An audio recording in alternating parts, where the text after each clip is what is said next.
우리 가슴에 손을 얹고 믿음 고백하고 오늘 하나님 말씀 받겠습니다. 제가 먼저 고백할게요. 하나님은 나를 사랑하십니다. 나는 그 사랑 안에 있습니다. 하나님은 오늘 나에게 말씀하실 것입니다. 그 말씀에 능력이 있습니다. 그 말씀에 생명이 있습니다. 나의 마음을 하나님께 열겠습니다. 나의 생각을 예수님께 집중하겠습니다. 들은 만큼 변합니다. 들은 만큼 행복해집니다. 교회에서 종종 이런 말씀을 하시는 분들을 만나요. 혼자서 기도하는 것은 편하고 좋은데 여러 사람들이 함께 모여서 기도하는 것에는 살짝 거부감이 듭니다. 다른 사람들이 내 기도 소리를 들을까봐 좀 마음이 썩 내키지 않는 부분도 있고, 다른 사람들이 하는 기도 소리가 내가 집중을 하지 못하게 하는 것 같습니다. 또 이렇게 많은 사람들이 모여서 기도를 하다 보면 어떤 사람들은 좀 과하게 크게 기도하는 분들도 있고, 또 방언으로 기도하는 분들도 있다 보니까 오히려 혼자서 기도할 때보다 교회에서 여러 사람들이 모여서 기도할 때 기도가 더 잘 안 되는 것 같다라고 이제 그 부담감을 호소하는 분들이 종종 있습니다. 당연히 이런 마음을 갖고 있다면 함께 모여서 기도하기보다는 이제 혼자 기도하는 것을 선호하게 되겠죠. 기도는 개인적인 것인가 아니면 공동체적인 것인가, 둘 다입니다. 기도에는 개인적인 요소가 포함되어 있고 공동체적인 요소가 포함되어 있습니다.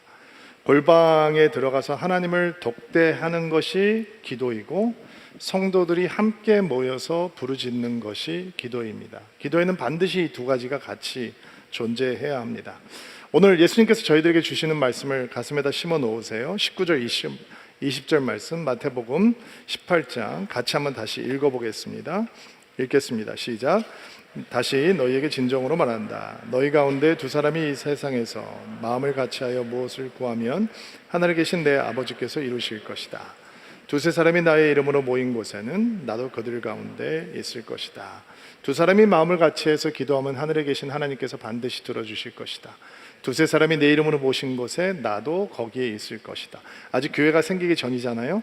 교회가 생기기 전에 예수님께서 주의 성도들에게 주시는 격려요, 도전이요, 초청의 메시지이죠.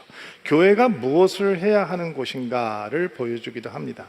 교회는 성도들이 함께 모여서 기도해야 하는 기도 공동체이다. 기도가 개인적인 요소를 가지고 있고 공동체적인 요소를 가지고 있다라고 얘기했는데, 그러면 뭐가 먼저일까요? 혼자 기도하는 것이 먼저입니까? 아니면 함께 기도하는 것이 먼저입니까?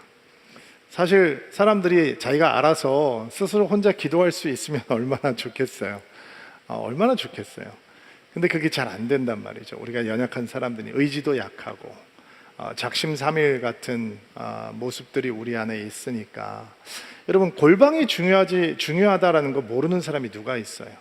아무도 안 보는 곳에서 내가 하나님 만나야 된다라고 하는 것에 대해서 그게 중요하다라고 하는 거 모르는 성도가 누가 있어요? 근데 골방을 사실 지켜내는 성도들이 그렇게 많지 않거든요. 몇 번 해보다가 또 흐지부지 되는 경우가 너무 많이 있잖아요. 뭐가 먼저인가? 내가 먼저 혼자 기도하는 게 먼저인가? 성도들이 함께 모여서 기도하는 게 먼저인가? 기도를 어떻게 배우는 건가요? 어느 한순간 내가 예수를 구주로 영접하면 기도가 저절로 배워지나요? 신앙은 그렇게 배워지는 게 아니거든요. 기도는 누군가의 기도를 보고 듣고 그리고 함께 기도하면서 배우게 되는 거거든요. 저는 고등학교 때 예수님을 영접하고 권사님들한테 기도를 배웠어요. 제가 다녔던 교회가 한 30명 정도 모이는 작은 이민교회였는데, 그 중에 30명 중에 한 15분 정도가 나이가 많이 드신 할머니 권사님들이셨어요. 근데 교회를 위해서 기도하는데 뭐 젊은 사람들이 바쁘니까 그런데 못 나오는데 권사님들끼리 모여서 기도하는데 저는 그 권사님들에게 기도를 배우게 됐는데, 그분들이 기도하는 모습이 참 특이했어요. 주로 이제 무릎을 꿇고 기도를 하시는데, 무릎을 꿇고 요 손을 이렇게 모아서 무릎 사이에다 끼는 거예요. 이렇게 끼고 몸을 앞뒤로 흔들면서 이렇게 기도를 하시는 거예요. 왜 그렇게 흔들시면 제가 보니까, 그리고 교회를 위해서 그렇게 너무 열심히 기도해요. 하나님, 내일 예배를 드리는데 우리 목사님 통해서 주시는 말씀이 성도들에게 생명이 되게 하시고 막 그러면서 기도를 하세요. 교회를 위해서 중보기도 하는 거 막 흔들어요. 그러다가 좀 기도가 세지면 두들겨 이러면서 두들겨요. 그래서 제가 고등학교 때 그걸 이렇게 보다가 기도를 하면 저도 무릎을 꿇고 손을 이제 끼는 거예요. 그리고 흔들기 시작해요. 그리고 기도가 좀 뜨거워지면 제가 생각해 봤을 때 그 권사님들이 보기에 제가 얼마나 귀여웠을까 이런 생각을 해봐요. 예수 감 믿은 17살, 18살짜리 아이가 손을 들고 막 흔들기 시작하다가 막 가슴을 치고 무릎을 치면서 기도하는 모습이 얼마나 귀여웠을까. 근데 이게 한국 사람들이 가지고 있는 독특한 기도 문화인 줄 알았는데, 제가 이스라엘 가서 통곡의 배 앞에 가서 기도를 하다 보니까 이스라엘 사람들이 몸을 앞뒤로 흔들면서 기도하더라고요. 기도쇼를 쓰고 그 사람들 통성으로 기도합니다. 한국 사람만 통성으로 기도하는 게 아니라 큰 소리로 기도를 하면서 몸을 흔들면서 기도를 해요. 데브닝이라고 하는데, 이 데브닝을 하면서 기도를 하는 거예요. 여기 흔들리는 촛불 같다라고 하는 뜻이래요. 그러니까 기도라고 하는 건 내가 혼자서 깨고 치는 게 아니라 보고 듣고 배우면서 하는 거죠. 그러면 무엇이 먼저인가? 성도가 혼자 기도하는 것이 먼저인가? 아니면 함께 기도하는 것이 먼저인가? 처음 시작하는 사람들이 어찌 혼자 기도하겠어요? 힘이 빠진 사람들이 어떻게 혼자서 기도에 기둥을 세울 수 있겠어요? 함께 기도하면서 성도는 기도를 배우는 거죠. 왜 사람들이 골방으로 들어가지 않는가? 왜냐하면 골방이 필요하다라는 것은 알지만 골방을 지키게 해주는 내적인 힘을 공급받는 곳이 없기 때문이에요. 그 내적인 힘을 공급받는 곳이 어디냐? 성도가 서로 합심해서 기도하는 자리예요. 우리가 뜨겁게 합심해서 기도하는 자리에 나아가면 거기에서 누리는 은혜를 통해서 내가 홀로 주님 앞에 나가야 되는구나 라고 하는 동기도 부여받게 되고, 그 자리를 지키겠다라고 하는 굳은 의지도 생기게 되는 것이고, 그 자리를 버틸 수 있는 힘도 배우게 되는 것이고, 그 골방의 뜨거움으로 다른 사람들에게 선한 영향력을 끼칠 수 있는 축복의 통로가 되는 은혜도 누리게 되는 것입니다. 그러니까 교회는 기도하는 공동체이고 성도는 함께 모여서 기도하는 것이 먼저예요. 함께 모여서 기도하는 자리가 살아나면 성도의 개인적인 기도 생활도 살아날 수 있는 것입니다. 왜 우리가 함께 모여서 기도해야 하느냐? 우리가 조금 이따 다루게 될 질문이에요. 우리가 함께 모여서 기도할 때 어떤 능력이 나타나느냐? 오늘 설교의 본론 같은 내용이 될 거예요.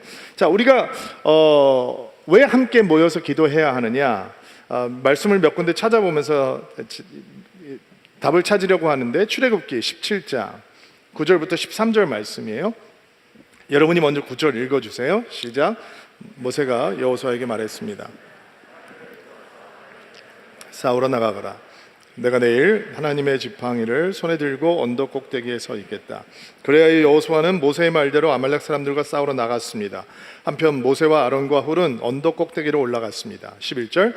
모세가 팔을 지켜 들고 있는 동안에는 이스라엘 백성이 싸움에서 이겼지만 모세가 팔을 내리면 아말렉 사람들이 이겼습니다. 그러던 중 모세가 지쳐서 팔을 들 수 없게 되었습니다. 이때 사람들이 큰 돌을 가져다가 그 위에 모세를 앉혔습니다. 그리고 아론과 훌은 모세의 팔을 붙들어 올렸습니다. 아론은 모세의 한쪽에, 훌은 다른 쪽에 서 있었습니다. 그들은 해가 질 때까지 그렇게 모세의 팔을 붙들고 있었습니다. 13절.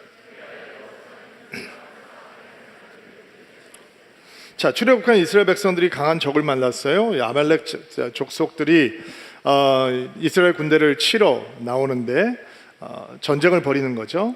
그리고 여호수아가 선봉에 서서 이스라엘의 젊은이들을 들고 전쟁터로 나가게 되고, 모세는 기도를 하기 위해서 언덕 위에 섭니다. 아론이라는 사람과 훌이라는 사람이 모세와 함께 동행을 하죠. 성경은 모세가 손을 들고 기도하는 동안에는 이스라엘 백성이 이겼지만 손을 내리고 기도를 멈추는 순간 이스라엘은 패전했다라고 얘기를 하죠. 이스라엘이 졌다라고 하는 얘기는 무슨 얘기냐면 이스라엘의 젊은이들이 아말렉 사람들의 칼 앞에 쓰러졌다라는 얘기입니다. 모세 눈에 보이는 겁니다. 손을 들면 이스라엘 백성들이 승리를 하고, 그가 손을 내리고 기도를 멈추면 이스라엘 젊은이들이 죽어갑니다. 근데 문제는 뭐냐면 모세가 지쳐서 손을 계속 들고 있을 수가 없었다라는 겁니다. 왜 우리가 함께 합심해서 기도해야 하는가? 우리는 언젠가는 혼자서 스스로 기도할 수 없는 상황을 만날 수 있는 연약한 사람들이기 때문입니다. 모세가 어떤 사람입니까? 하나님을 친구처럼 얼굴을 맞대하고 대화하던 사람입니다. 그런데 그가 스스로 지쳐서 손을 올릴 수 없는 상황을 만났다라는 것입니다. 손을 내리면 이스라엘의 젊은이들이 죽어가는 것을 뻔히 보고 있습니다. 그런데도 기도할 수 없는 상황을 만났다라는 겁니다. 아론이라는 사람, 금송아지의 주범이죠. 영성, 믿음, 모세하고 비교되지 않습니다. 훌, 모세하고 비교될 수 있는 사람 아닙니다. 근데 그들이 모세의 팔을 들어 올려 주었다라는 것입니다. 저 사람 믿음 별로 없는데, 나보다도 영성 없는데 내가 꼭 저 사람하고 같이 기도하는 게 나하고 무슨 도움이 될까? 예, 도움이 됩니다. 왜냐하면 우리는 언젠가는 스스로 팔을 올려서 기도할 수 없는 순간을 만날 수 있기 때문입니다. 저는 목사니까 여러분을 위해서 기도하죠. 주로 제가 여러분을 위해서 더 많이 기도를 합니다. 그러나 나는 때로는 내 스스로 기도할 수 없는 절박한 상황을 만날 수 있기 때문에 나는 여러분의 도움이, 여러분의 기도가 필요합니다. 그것이 합심 기도를 해야 되는 이유입니다. 아론이라는 사람과 훌이라고 하는 사람이 모세와 비교할 수 없을 대상인데도 불구하고 또 한쪽에서 모세의 팔을 들어 올림으로 이스라엘 백성이 승리할 수 있었다라고 하는 사건은 교회에게 매우 심볼릭한 사건입니다. 매우 상징적입니다. 우리는 우리보다 연약한 자의 도움을 받고 끝까지 기도할 수 있다라는 것입니다. 제가 아까는 못 봤는데 슬쩍 지나갔는데 지금 보니까 우리 아이들이 막 예배하다가 선생님을 위해서 안수하고 중보하는 것 같아요. 맞아요? 그랬던 거예요, 권사님? 그러니까 선생님들이 무릎을 꿇고 있고 초등학교 아이들이 그 선생님에게 안수하고 이렇게 기도하는 모습이에요. 이게 합심 기도의 능력이에요. 아까 보니까 머리에다 손을 딱 얹고 기도하는 애도 있더라고요. 할렐루야. 얼마나 감사한지. 제가 저희 교회에서 이제 예배 개편이 되면서 정확한 시작 시기는 결정되지 않았는데 토요일 날 저녁에 열린 새신자 예배 드림 플러스를 다시 시작하려고 하는데, 저희가 그 예배를 처음 시작할 때 컨벤션 해리스라고 하는 웨딩홀에서 시작을 했었는데, 한남동에 있던 시절에 첫 예배를 드리면서 제가 가운데 무릎을 꿇고 앉고 수많은 성도들이 와서 저희 팀에게 그리고 저한테 안수하고 기도해 줬던 기억이 나더라고요. 혼자 기도할 수 없을 때 우리는 함께 있으면서 기도할 수 있는 거죠. 그래서 합심 기도가 필요하다라는 거예요. 그러면 우리가 합심해서 기도할 때 어떤 일이 일어나는가? 물론 얼마나 많은 일들이 있겠어요. 그러나 대표적으로 우리 교회가 성도들이 합심해서 기도할 때 일어나는 경험할 수 있는 세 가지 능력에 대해서 제가 오늘 이야기를 해보도록 하겠습니다. 사도행전 2장 1절부터 4절 말씀 한번 읽어볼게요. 시작. 오순절이 되어 제자들이 한 곳에 모였습니다. 그때 갑자기 하늘에서 세찬 바람 소리 같은 것이 나타나더니 사람들이 앉아있는 집안을 가득 채웠습니다. 그리고 혀처럼 생긴 불꽃이 사람들 눈앞에 나타났습니다. 그 불꽃은 여러 갈래로 갈라져 그곳에 모인 한 사람 한 사람 위에 머물렀습니다. 사람들은 다 성령으로 충만해졌습니다. 그리고 성령께서 말하게 하시는 대로 자기들의 언어와 다른 외국어로 말하기 시작했습니다. 성령께서 처음 교회에게 임하시는 장면이에요. 성도들에게 임하시는 장면인데, 예수께서 떠나신 자리에 성령께서 오셨는데 바람처럼 불처럼 임하시면서 누구도 부인할 수 없는 성령 세례, 성령 충만함의 증거를 부어주셨죠. 그들이 배워보지도 못한 방언을 말하면서 하나님의 크심과 복음을 얘기하기 시작했어요.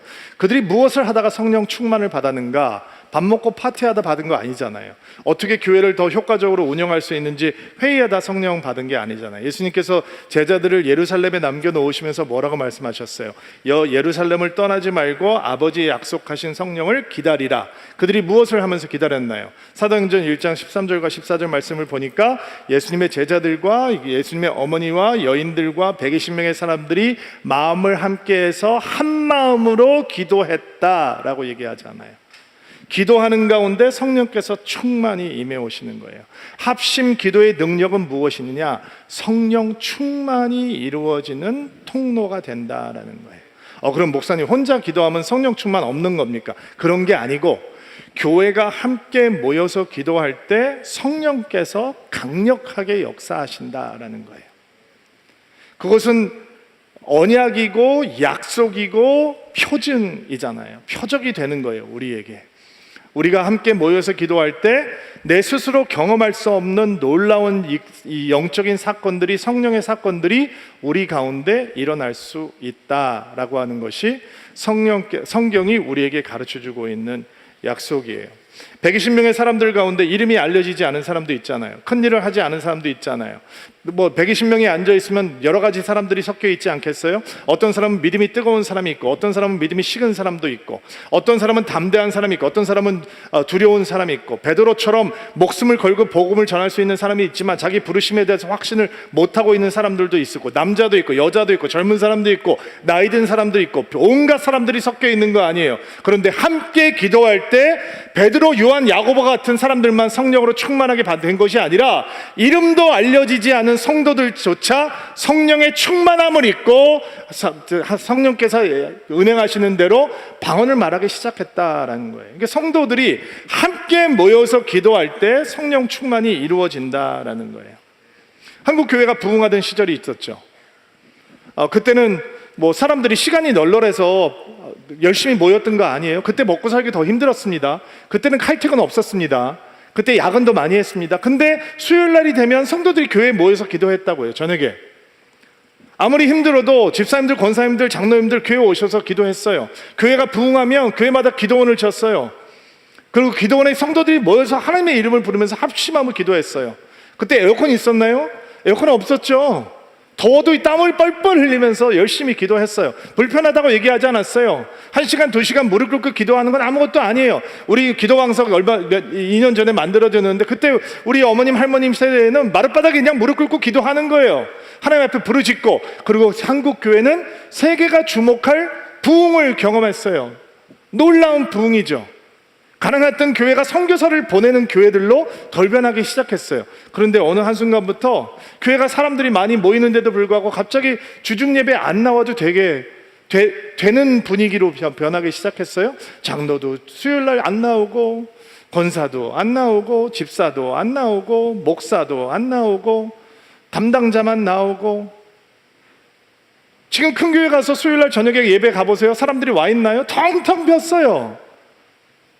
기도원, 그 수많은 기도원들 전하는데 옛날에는 새벽부터 밤까지 사람들이 꽉꽉 차서 기도했어요. 지금 기도원 가보세요. 텅텅 비었어요. 그 결과로 우리는 교회가 위기다, 교회가 흔들리고 있다라고 하는 시대를 만났어요. 교회 성도들이 모여서 함께 기도할 땐 하나님께서 부흥을 주시고 성령을 주시는데, 성도들이 함께 모이는 것을 소중하게 생각하지 않고 성도가 함께 모여서 기도하는 자리를 소중하게 프로텍트를 못하니까 한국 교회는 위기를 만나게 되는 거예요. 제가 합심해서 기도할 때 성령께서 얼마나 놀라운 역사를 해주시는지 수도 없이 경험을 하지만 기억나는 사건이 하나 있는데, 제가 전도사가 되기 전에 청소년 사역자를 청빙할 수도 없는 작은 교회에서 주일학교 교사로 섬겼어요. 청소년 담당 교사로 섬겼었어요.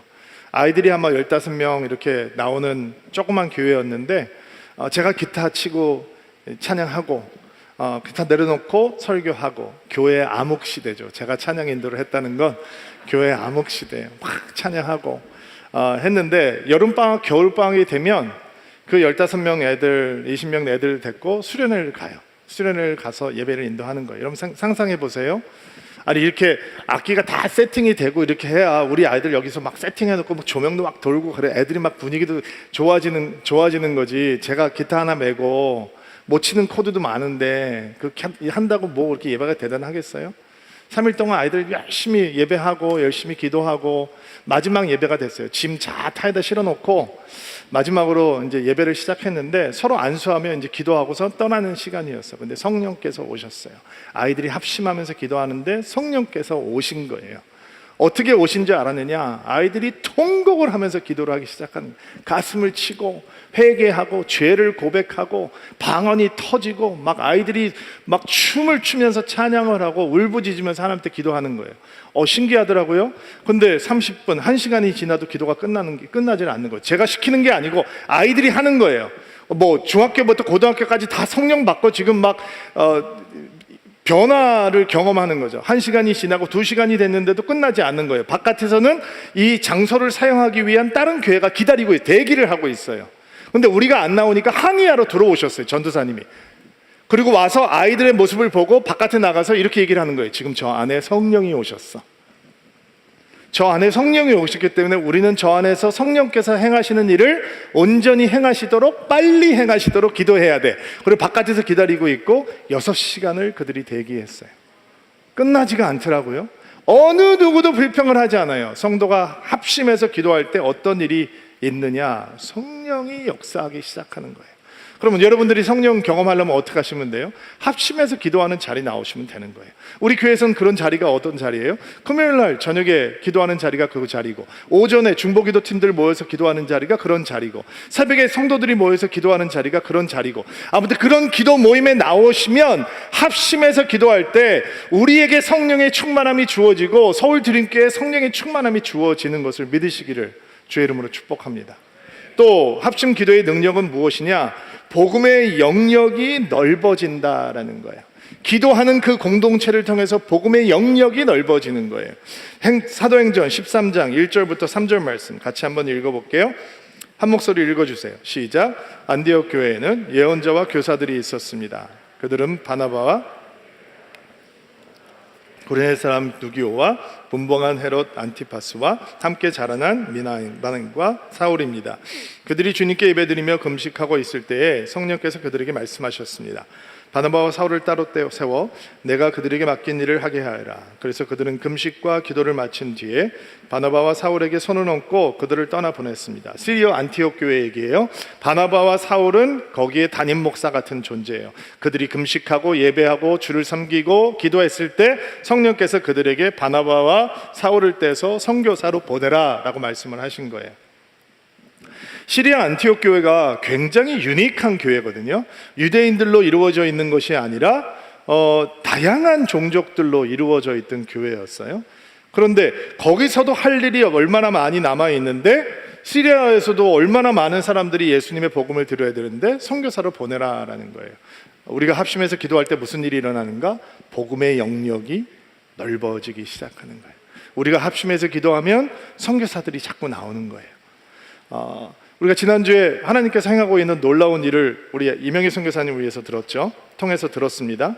400명의 무슬림들이 모여서 예배하고 있다, 교회가 되었다라고 하는 게 정말 믿기지 않는 얘기인데 하나님께서 놀라운 일을 행하고 계십니다. 어떤 사람들은 그런 얘기를 듣고 무슬림들은 이렇게 교회 나가다가 금방 무슬림으로 돌아간다. 그럴 수 있죠. 우리 주변에서도 10년, 20년 교회 다니다가 딱 끊어버리는 사람이 있잖아요. 죄성을 가진 인간은 그럴 수 있어요. 그러나 진짜 믿음을 가진 사람도 있는 거죠. 여러분처럼 저처럼 진짜 믿음을 가진 사람들도 나온단 말이에요. 우리가 이 선교사님들을 위해서 합심해서 기도하니까 이런 역사들이, 복음의 영역이 넓어지는 역사들이 현장에서 일어나고 있는 거잖아요. 우리가 합심해서 기도하면 어떤 일이 일어나는가? 자꾸 복음이 전해지는 영역이 넓어지는 거예요. 이명희 선교사님이 저한테 그러더라고요. 목사님, 제가 이집트에서 초청을 받았다는 거예요. 무슨 초청을 받았냐니까 이명희 선교사님이 지난주에 영상에 기타 치고 찬양하는 거 나왔잖아요. 그 선교사님이 기타 치고 찬양하는 걸 좋아하세요. 좋아해요. 근데 잘하진 않아요. 근데 막 찬양하잖아요. 근데 이집트에서 온 사역자들이 선교사님이 찬양을 너무 은혜스럽게 기름 부으심 있게 한다고 이집트에 찬양 집회를 와달라고 얘기를 했다는 거예요. 그래서 제가 문 닫아놓고 얘기하는데, 우리끼리 얘기하는데 진짜? 물어봤어요. 진짜라는 거예요. 목사님, 제가 이집트에서 유명해졌어요. 이런 얘기를 하는 거예요. 근데 그 사람이 허튼 소리를 하는 사람이 아니니까 제가 마음이 너무 궁금한 거예요. 도대체 무슨 일이 일어나고 있는 거지? 그래서 저도 요즘 마음이 뜨거워졌을 때 빨리 얘기를 안 해버리면 시간이 지나가면 꾀가 나서 몸을 사리게 되더라고요. 그래서 저도 빨리 약속을 해버렸어요. 그래, 나도 같이 가자. 왜냐하면 레바논에서 난민학교가 계속 만들어지면서 크리스찬 교사들이 들어와야 되는데, 다른 아랍권에서는 크리스찬 교사들을 구하기가 굉장히 힘들은데 이집트는 기독교 역사가 굉장히 길거든요. 그러니까 거기는 선교 단체도 있고 교회들도 많이 있어서 마음이 뜨거워진 젊은이들이 많이 있는데, 이 사람들을 파송할 수 있는 교회에 힘이 없는 거예요. 그러면 내가 가서 그 일을 내가 하겠다라고 MOU를 맺으면 된다. 우리 교회가 그 일을 감당하겠습니다 라고 약속을 하면 이 사람들은 파송하고 우리들은 후원하면 되니까 당신 그 이집트 가서 찬양 집회할 때 나도 좀 따라가자. 그리고 찬양을 한다 그러니까 제가 이분 생각이 나더라고요. 여러분, 경배와 찬양 하스테반 선교사님 아세요? 우리가 부르는 왕이신 나의 하나님, 그 작곡하신 분인데, 하스테반 선교사님이 한국 경배와 찬양 사역을 통해서 예배 사역에 엄청난 영향력이 되셨었거든요. 근데 그분이 노래를 잘하시는 분은 아니에요.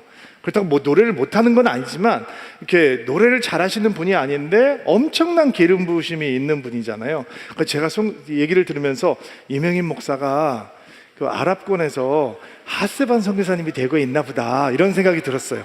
제 눈으로 보고 당신들이 선교사를 레바논으로 파송하면 서울 드림교회가 후원하겠다 라고 약속을 해야지라고 하는 뜨거운 마음이 들었어요. 그리고 지난주에 우리가 그 보았던 여자아이들 사진 기억나세요? 여자아이들 3명 사진이 있었잖아요. 그 아이들을 보면서 제 마음속에 이런 생각이 들더라고요. 한국 데려와야 되겠다. 빨리 데려와서 한국에서 교육시키고 훈련시키고, 걔네들은 아랍말 너무 잘하니까 이 친구들이 예수님의 복음으로 그냥 똘똘 뭉치고 성령 충만해져서 여기서 신학하고 아랍권으로 다시 들어가면 어느 나라 가서든지 예수님의 복음 증거할 수 있고 무슬림 여인들에게 복음을 증거할 수 있으니까 그렇게 해야 되겠다. 여러분, 우리가 합심해서 기도하면 어떤 일이 생긴다고요? 복음의 영역이 자꾸 넓어지는 일이 생기는 거예요. 여러분, 5만 시간 기도하면서 선교사님들 위해서 기도하고 있죠. 우리가 기도를 쌓아가고 있으니까 내년에 또 한 가정이 선교사로 파송이 될 것 같아요.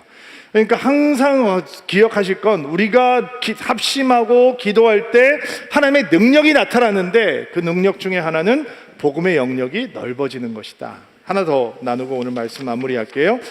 사도행전 16장 23절부터 26절 말씀 한 목소리로 읽어주세요. 시작. 그리고 간수에게 그들을 잘 지키라고 명령했습니다. 간수는 그 명령을 받고 바울과 실라를 깊은 감옥에 가두고 그들의 발에 쇠고랑을 단단히 채웠습니다. 한밤중에 바울과 실라는 하나님께 기도를 하며 찬송을 불렀습니다. 다른 죄수들도 그들의 기도와 찬송 소리를 듣고 있었습니다. 그때 갑자기 감옥까지도 흔들릴 정도의 큰 지진이 발생했습니다. 감옥 문이 모두 열리면서 죄수들이 묶고 있던 사슬들도 다 풀렸습니다. 자, 아시아로 가서 복음을 전하려고 했던 바울의 계획을 하나님께서 틀으셨죠. 그리고 마게도니아로 보내세요. 마게도니아는 지금 그리스예요. 터키에서 복음을 전하려고 했던 계획을 그리스로 바꾸시면서 첫 유럽 교회가 탄생을 하게 되는데, 그러면 하나님께서 길을 트셨으면 거기는 막 역사의 현장이고 기적의 현장이고 막 말할 수 없는 간증들이 터져 나와야 되잖아요. 루디아를 만나서 교회가 생긴 것까지는 좋았는데 귀신 들린 아이의 이 귀신 들림을 고쳐주었더니 고소를 당해서 매 맞고 감옥에 gat히게 되었단 말이에요. 이게 뭐예요?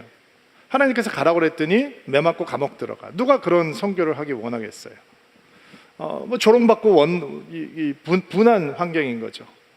환경이 달라야 믿지 않겠어요? 나 지금 매 맞고 감옥 들어가 있는데 당신 예수 믿으면 나처럼 매 맞고 감옥 갑니다. 누가 예수 믿겠어요? 옛날에 한국이 가난하던 시절에 어떤 목사님께서 개척교회를 시작하셨는데 천막에 가마니를 깔고 이 사과 개짝 앞에다 갖다 놓고 강대상 삼아서 이제 설교를 하던 시절이었는데, 가난한 산동네 가서 예수 믿으면 복 받습니다, 예수 믿으면 복 받습니다 얘기하니까 사람들이 교회를 따라오더래요. 그리고 개척교회를 들어왔는데 와보니까 천막에 가마니 바닥에다 깔고 다 부서져가는 사과 개짝 하나 놓고 설교를 한단 말이에요. 그러니까 산동네 사람들이 와서 목사님 하나님을 비웃고 조롱하면서 이렇게 얘기하더래요. 당신 팔자나 내 팔자나 비슷한데 뭐 예수 믿고 복 받는다고 그래. 지도 복 못 받으면서 뭐 우리 보러 복 받으라고 그래. 이렇게 조롱을 했다는 거예요. 지금 그런 상황인 거예요. 바울과 실라가 매맞고 욱신거리는 상처에 깊은 감옥에 빠져서 너무너무 고통당하고 있고, 그러면 하나님을 향해서 원망해야죠. 분노해야죠. 하나님 뭐 이러려고 나 선교사 보냈습니까? 시리아에서도 충분히 할 수 있었는데 나 이렇게 선교사 보내고서 뭐 이렇게 고생을 시킵니까? 라고 생각을 할 수 있는데, 그들은 원망하고 분노하고 불평하고 불만하지 않았단 말이에요. 왜요? 그들은 기도했어요. 왜 우리가 합심하고 기도해야 되느냐? 합심 기도를 하는 순간 인생의 가장 어둡고 고통스러운 자리가 예배하는 자리가 되고 찬양하는 자리가 될 뿐만 아니라 그 기도를 통해서 사슬이 끊어져 버리는 놀라운 역사가 일어난단 말이에요. 저는 이런 묵상을 한번 해봅니다. 바울이 혼자 있었으면 그렇게 힘있는 찬양을 할 수 있었을까? 혼자 기도할 수 있었을까? 한숨 나오는데 신라가 눈에 보이는 거죠. 그러니까 기도가 터져 나오는 거예요. 신라도 매맞고 등짝이 다 찢어졌는데 욱신거리면서 아픈데 혼자서 있으면 찬양이 나올까? 근데 바울 선생님이 찬양을 하니까 그래 나도 찬양해야지 하고 가는 거예요. 이게 시너지죠. 성도가 함자 있을 때 분명히 상황은 화내고 분노하고 억울하고 가슴치고 불평하고 불만해야 되는데, 그 상황이 기도하는 자리가 되고 찬양하는 자리가 되고 하나님의 높이는 자리가 되고, 그러다 보니까 인생에 묶여있던 사슬들이 다 끊어져 버리게 되는 거예요. 이게 합심해서 기도할 때 일어나는 역사예요. 내가 스스로 끊어버리지 못하는 사슬이 함께 모여서 기도할 때 끊어져 버린단 말이에요. 이 정욕과 음란의 사슬이 끊어지고, 중독의 사슬이 끊어지고, 과거의 상처의 사슬이 끊어지고, 이 내적인 불만들이 다 끊어져 버리는 일들이 우리가 함께 기도하면서 일어나는 거예요. 27일 날, 8월 27일 날 잠실 주경기장에서 렛츠고 코리아 2020이라고 하는 행사가 있어요. 사실 제가 이 행사에 대해서 관심이 좀 있어서 우리 상호 목사님이 좀 만나서 주관하신 쪽으로 얘기를 했는데, 이분들이 예수교도단 쪽의 분들인데 그 프로그램에 대해서 소통을 저희들하고 잘 안 해주셔요. 그래서 제가 누가 옵니다, 이런 프로그램이니까 여러분 가서 기도하십시오라고 안내를 해드려야지 여러분이 갈 텐데, 내가 정보가 하나도 없어요. 그냥 오후 3시부터 밤 9시까지 주경기장에서 한국교회 하나됨을 위해서, 이 땅의 젊은이를 위해서 기도한다, 이거 말고는 아는 게 없어요. 은혜로우지 않을 수도 있어요. 근데 합심해서 기도하면 무슨 일이 일어난다고요? 우리가 합심해서 기도하면 인생의 가장 고통스러운 자리가, 가장 어두운 자리가 하나님을 찬양하고 예배하고 기도하는 자리가 된다고요. 그럼 뭐가 끊어진다고요? 사슬이 끊어진다고요. 한국의 대학생들이 캠퍼스에 부흥이 임했었잖아요. 근데 이제 부흥하지 않거든요. 한국 캠퍼스는 미전도 종족 수준으로 떨어졌단 말이에요, 복음화율이. 그런데 우리가 함께 모여서 기도하면 그 불신의 사슬이 끊어질 수 있다고요. 그게 합심 기도의 능력이라고요. 우리의 믿음의 선배들이 아무리 두들겨도 마음을 열지 않는 우리 한국 사람들을 위해서 기도하고 주의 이름을 부를 때, 우리가 기도하면 대학생 캠퍼스가 복음화가 될 거를 믿었다고요. 믿고 합심하고 기도하니까 우리나라 부흥의 주역이 대학생들이 되던 시절이 있었다고요. 27일 날 성도들이 함께 모여서 기도하면 그런 일들이 있을 수 있는 거예요. 자, 오늘 설교를 마치면서 저는 여러분들에게 이렇게 격려해드리고 싶어요. 교회를 다니면서 나는 기도는 죽어도 안 할란다 라는 사람이 누가 있겠어요? 다 기도하고 싶죠. 근데 기도 잘하고 있습니다 라고 자신 있게 얘기할 수 있는 사람도 그렇게 많지 않잖아요. 왜냐? 함께 모여 기도하는 곳에 나오지 않기 때문이에요. 여러분은 오늘 이런 기도를 하셔야 돼요. 하나님, 나는 기도하는 사람이 되고 싶습니다. 근데 나 혼자는 불가능합니다. 내가 함께 기도하는 자리에 나가서 내 마음이 뜨거워질 수 있도록 은혜를 베풀어 주세요. 그리고 여러분은 우리 성도들이 함께 기도하는 자리에 나가려고 주의 은혜를 구해야 하는 것입니다. 그러면 역사가 나타납니다. 여러분은 성령으로 충만하게 될 것이고, 서울 드림교회를 통해서 하나님께서 복음의 영역을 넓혀 주실 것이고, 여러분의 인생의 가장 어두운 자리가, 고통스러운 자리가 하나님을 찬양하고 예배하는 자리가 되게 하므로 우리의 삶 속에 있는 모든 사슬들이 끊어지는 역사를 보게 될 것입니다. 예, 합심 기도의 능력을 누리는 서울 드림교회가 되기를 주의 이름으로 축복합니다. 가슴에 손을 얹고 안수하시고요, 기도하겠습니다. 하나님, 가슴에 손을 얹고 기도하는 성도 한 분 한 분을 예수님의 이름으로 축복합니다. 나는 기도하는 인생이 되기를 원합니다. 고백할 수 있도록 도와주시고, 특별히 성도들이 한 마음으로 모여서 합심해서 기도하는 자리에 기쁜 마음으로 나갈 수 있는 마음의 갈망을 허락하여 주옵소서. 서울드림교회가 합심하며 기도할 때 성령으로 충만해지는 능력을 경험하게 하시고, 바람처럼 불처럼 임하시는 성령을 체험할 수 있도록 도와주옵소서. 우리가 함께 모여 뜨거운 마음으로 기도할 때 복음의 영역이 날마다 넓어지는 기적이 일어나게 하시고, 우리가 마음을 다해 합심하여 주의 이름을 부를 때 인생의 가장 어두운 순간에 사슬이 끊어져 버리는 하나님을 찬양하며 하나님을 예배하고 기도하는 능력을 맛보는 자리가 될 수 있도록 은총을 베풀어 주시옵소서. 예수님의 이름으로 기도하옵나이다.